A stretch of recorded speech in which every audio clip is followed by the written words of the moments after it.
La Russie vient de voter une loi intéressante invitant les gens à aller y vivre.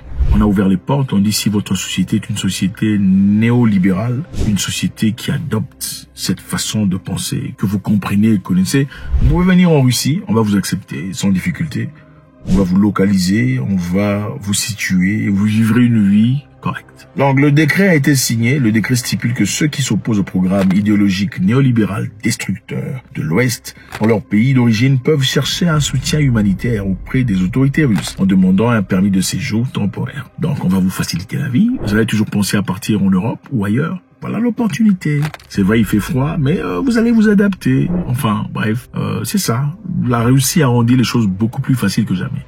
Si vous avez jamais, pour quelconque raison, pensé de partir en Russie, voilà l'opportunité. C'est-à-dire, si vous pensez que la moralité est en train d'être perdue dans votre pays, si vous pensez que les valeurs morales, les valeurs familiales ne sont plus respectées, vous pouvez simplement, avec ces éléments-là, demander votre machin et on va vous accepter, vous partirez en Russie pour y vivre. Généralement, dans le passé, on vous exigeait de connaître la culture russe. On exigeait de connaître la langue russe. Et après ça, on va évaluer une certaine possibilité où on va vous installer, quel genre de boulot vous ferez pour finalement décider s'il faut venir ou pas. Aujourd'hui, c'est beaucoup plus facile. Non.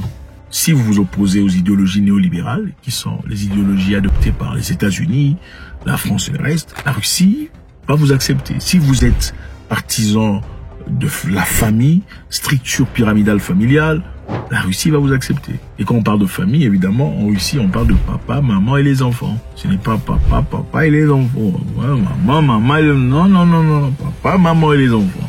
C'est ça la structure morale, familiale d'après les Russes.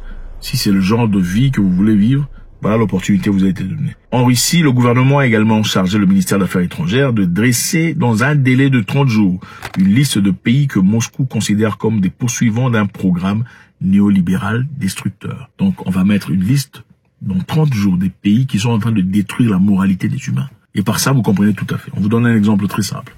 En Ouganda, par exemple, il y a quelque temps, l'Ouganda a voté une loi où on ne voulait pas des papa, ok? Vous comprenez? C'était ça la loi. Donc si vous êtes papa en public, on vous jette en tôle. Si vous êtes papa et vous contaminez une personne de la maladie là que vous connaissez, on va vous... C'était une loi qui a été votée en Ouganda suite à une réclamation sociétale, c'est-à-dire les Ougandais religieux, musulmans et chrétiens ont décidé qu'on ne veut pas de ça chez nous. On va voter une loi qui interdise papa, les actions, machin, histoire. Faites ça en privé, pas en public. Vous faites ça en public, on vous jette en tôle. Si vous osez contaminer une personne de la maladie que vous connaissez là, on vous... Après avoir fait ça, l'intervention a été farouche et rapide. On a directement dit à l'Ouganda qu'il ne bénéficierait pas des avantages. On a retiré le visa de la présidente du Parlement. Retiré le visa de ce grand pays-là que vous connaissez. Annuler le visa. Donc, beaucoup d'Ougandais ne peuvent plus partir aux États-Unis à cause de ça. Et aussi, on a bloqué l'accès à la Banque mondiale, bloqué l'accès à l'FMI, où le président ougandais était obligé de dire, écoutez, d'ailleurs, gardez votre argent, on n'en a pas besoin. C'est pas grave. Parce que l'Ouganda ne voulait pas se courber à leur demande d'autoriser ce genre d'histoire. Pendant que la Chine vient en Afrique pour construire des routes, construire des trains et machin histoire, eux viennent pour vous montrer comment vivre votre vie. Qu'est-ce qu'il faut épouser, est-ce qu'il faut pas épouser, est-ce que l'homme doit aussi faire ça, tout ça avec un homme de derrière ou de devant, tout ça. Enfin bref, au lieu de travailler sur un développement, machin comme le font les Chinois par exemple, les Chinois sont venus en Ouganda, ils ont construit des routes. Regardez l'Ouganda avant l'arrivée des Chinois. Maintenant, regardez les routes avec les Chinois. Les Chinois ont construit des routes. Leur contrat est qu'à chaque journée, à la fin de la journée, il y a des toll gates, le payant, péage. Vous payez. Ça va chez les Chinois.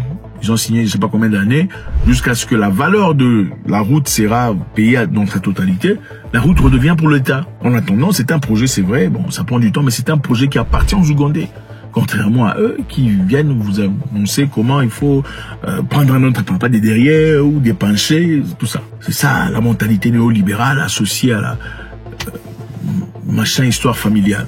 Donc si vous avez besoin de retrouver cette mentalité familiale originelle, il vous demande de venir volontairement, on va vous installer en Russie. Les personnes demandant un statut de résident temporaire en Russie, selon le nouveau programme humanitaire, n'auraient pas besoin de prouver qu'elles maîtrisent la langue russe ou connaissent l'histoire de la Russie et les lois du pays. Évidemment, dans le passé, il fallait montrer qu'on peut parler de manière proficiente en russe et connaître la culture. Maintenant, ce n'est plus le cas. Si vous voulez venir en Russie, il n'y a pas de souci, on vous attend, on va vous accueillir les bras ouverts. En mai 2023, d'ailleurs, les autorités ont annoncé la création d'un village des migrants à l'extérieur de Moscou pour les expatriés américains conservateurs. Intéressant. À l'époque, un avocat spécialisé en droit d'immigration avait déclaré qu'environ 200 familles souhaitaient émigrer vers le pays pour des raisons idéologiques. Donc les conservateurs américains, qui sont généralement contre papa, les messieurs qui changent les trucs là, vous savez, les hommes qui changent le truc là pour devenir, et les femmes qui changent le truc là pour devenir, on ne veut pas de ça.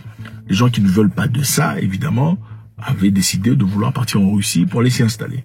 Et on avait déjà autorisé 200 familles, ils étaient 200 familles prêtes. Bon, certainement avec la guerre qui a commencé, on leur a demandé de quitter. Ou peut-être les Américains leur ont dit, on peut pas protéger ou nous assurer votre défense en cas de difficulté. Mais déjà, c'était fait. Maintenant, pour ceux Africains qui aiment l'Europe, est-ce une possibilité, une probabilité que vous considérez? Partir vivre en Russie. Quand je me demande, partez en Russie, vous allez épouser une Isabelle Tchofowska, oui, Marina Massowski, enfin bref, des blondes aux yeux bleus, enfin bref. Ou encore des Noirs qui y sont. Parce qu'il y a des Noirs qui vivent en Russie. Des étudiants, des jeunes, des travailleurs, tout le bazar. Et ce qui est intéressant aussi en Russie, c'est que ce que vous voyez aux Amériques, avec les policiers, par rapport aux Noirs, vous savez de quoi il s'agit. Quand les policiers arrêtent un Noir dans la voiture, il y a de fortes probabilités qu'il n'en sortira pas vivant. La dernière occasion, c'est ce qui s'est passé avec la jeune dame. Ce sont des gens d'histoire que vous ne verrez jamais en Russie. Qu'on le dise ou pas, ça, vous ne verrez jamais ça en Russie. En fait, vaut mieux un raciste ouvert qu'une personne qui fasse semblant de ne pas être raciste. Vaut mieux un raciste ouvert qu'une personne qui fasse semblant de ne pas être raciste. Parce qu'en réalité, ceux qui font semblant de ne pas l'être sont les plus dangereux. Et aux États-Unis, on vous fait croire, on donne l'impression que voilà, la société a accepté, il y a les noirs, les blancs, tout ça. Non! Il faut voir le nombre de gens qui sont en prison. La grande majorité des prisonniers sont noirs. Et ce n'est pas nécessairement parce qu'ils sont tous fautifs. C'est parce qu'ils doivent avoir un quota. Les prisonniers aux États-Unis, ils font le travail. Ils travaillent pour des entreprises privées. Et ces entreprises privées, évidemment, payent un minuscule montant d'argent aux prisonniers. C'est beaucoup plus facile d'embaucher des prisonniers, qui sont généralement noirs, que d'embaucher des vrais travailleurs à qui il faut payer un salaire respectable. C'est malade. C'est malade. Mais ce genre d'histoire n'existe pas en Russie. En fait, nous ne sommes pas pro-russes. Je vais vous raconter encore une fois. Je suis pas pro-russe. Nous sommes en train de vous démontrer ce qui se passe dans le monde. La Russie a eu une histoire très claire avec l'Afrique. À l'époque des colonies, pendant que la France, l'Angleterre, l'Allemagne et tout le bazar prenaient des pays et s'en appropriaient, pillaient, détruisaient tout le bazar, les Russes n'y étaient pas. Ils n'étaient pas là. C'est pas comme s'ils n'avaient pas la capacité ou l'autorité, le pouvoir de le faire. Mais les Russes, par contre, ils ont été présents pour soutenir beaucoup de pays africains pour se libérer du colonialisme. À l'occurrence, l'Afrique du Sud, les ANC pour lutter contre l'apartheid. Pendant que les Noirs en Afrique du Sud luttaient contre l'apartheid, les pays que vous connaissez là-bas soutenaient les régimes d'apartheid. Alors, c'est ça. Maintenant, quand ils sont en guerre, il faut soutenir qui? Enfin, écoutez, c'est pas qu'il faut essentiellement devenir aveugle, mais c'est clair. Celui-ci m'a déjà giflé, m'a cassé la gueule. L'autre m'a jamais rien fait. Au fait, il m'a donné des goyaves. Qui il faut aimer? Enfin, point d'interrogation. Donc la porte est ouverte. Pour ceux qui veulent partir, partez aux ambassades. Partez aux ambassades. Ils se lèvent contre le néolibéralisme, cette philosophie politique et économique qui prône le libre marché, la privatisation, vente d'actifs appartenant à l'État à des entreprises privées. Vous savez comment ça se passe? Généralement, on prend des actifs de l'État, vous vendez aux entreprises privées. Ils détruisent ce qui est de l'État pour donner aux entreprises privées pour finalement vous faire payer beaucoup d'argent. Faut rendre ainsi pauvre. Et c'est ça, le néolibéralisme crée un groupe de gens qui sont extrêmement riches pendant que les autres sont extrêmement pauvres. C'est malade. Alors, qu'est-ce que vous en pensez? Est-ce que vous pensez peut-être que la Russie est en train d'inviter les gens intelligemment là pour plus tard changer d'avis? Écoutez, vous êtes déjà là, quoi. Vous êtes russe, prenez les armes. Voilà. Ah, ça, ce serait malade. Oh, monsieur, vous êtes citoyen, prenez les armes. Bien faudrait-il encore attendre un peu, attendre que ces histoires suivent. Est-ce que vous pensez que les Russes font ça de manière honnête, parce qu'ils veulent vraiment ouvrir la porte? Ou bien numéro 2, font-ils ça parce qu'ils ont besoin d'effectifs? Finalement, ils vous bloqueront la porte et vous diront il faut prendre les armes. Font-ils ça numéro 3 parce qu'ils veulent faire mal à l'Occident? Vous montrer que regardez comment l'Occident vous maltraite. Vous pouvez enfin vous échapper de cette maltraitance forcée par l'Occident. Faites-moi savoir ce que vous en pensez, c'est toujours avec beaucoup de plaisir. God bless.